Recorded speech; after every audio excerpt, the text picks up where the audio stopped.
জাহাঙ্গীর এখানকার বাসিন্দা, এর বাবার নাম আকবর। সিপিএম এর সঙ্গে যুক্ত ছিল। ওর বাবা সিপিএম লোকাল কমিটির মেম্বার ছিল, ওর দাদা সিপিএম লোকাল কমিটির মেম্বার ছিল। ও যখন তৃণমূল ক্ষমতায় আসে তখন তৃণমূলের সিম্বলে লড়ে, গ্রাম পঞ্চায়েত নির্বাচনে লড়ে প্রধান হয়।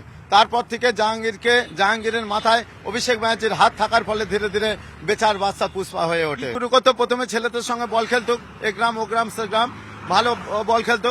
তারপরে যেটা শুরু করলো জরির ব্যবসা, ওই যে আরি ছুঁচের কাজের ব্যবসা সেই কাজ করতো, কাজ করে সেগুলো মেটিয়াপুরে সাপ্লাই করতো। তারপরে রাজনীতিতে আসার পরে টাকার তো কোনো আর হিসাব নেই, পুরোটাই কালো টাকা, এবং বহু মানুষকে টাকা না দিয়ে জমি লিখে নিয়েছে। 21-এ তো প্রচুর নির্বাচনের পরে হিংসা হয়েছিল, আমাকে মারা হয়েছিল 19 সালে নির্বাচনের পরের দিন, লোকসভা নির্বাচনের পরের দিন। আমি পাশের বুথের মানুষ আমাকে তুলে নিয়ে মারা হয়েছিল। কেন না, আমি দেয়াল লিখেছিলাম নরেন্দ্র মোদীর হাতকে শক্ত করার জন্য ডায়মন্ড হারবার কেন্দ্রের প্রার্থী অভিজিৎ বাবুকে বিপুল ভোটে জয়ী করুন পদ্মফুল চিহ্নে ভোট দিয়ে।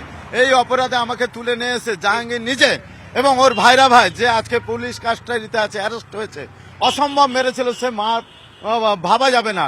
এবং সেখানে দুঃখ লেগেছিল যে পুলিশের উপস্থিতিতে একটা মানুষকে আনছে আর মারছে, আমরা অজরে কাঁদতে কাঁদতে চলে যাচ্ছি এবং হসপিটালে ভর্তি হতে হয়েছিল।